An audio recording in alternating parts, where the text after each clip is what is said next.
त्या मुद्द्यावर चर्चा केल्यानंतर आवश्यकची जी कार्यवाही करायची त्याचं एक पत्र मी तयार केलं. त्याला थोडा वेळ लागतो कारण उपस्थित केलेले मुद्दे मग सद्यस्थितीमध्ये असणारे प्रचलित जे काही न्यायनिवाडे आहेत, विधी व न्याय खात्याचे त्याच्यामध्ये असणारं त्यांचे अभिप्राय तो रात्री उशिरा झाला. त्यामुळे आणि म्हणून मी सगळी प्रक्रिया पूर्ण करून आता त्यानं मी तो त्यांच्या उपस्थित केलेल्या मुद्द्यासंदर्भात सरकारकरिता असलेली कार्यवाही त्याच्या बाबतीतलं त्यांना ते माहिती देणार आहे.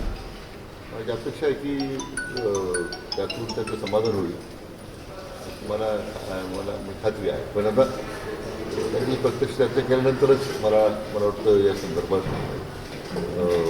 बोलता येईल. तुम्ही आशावादी आहे.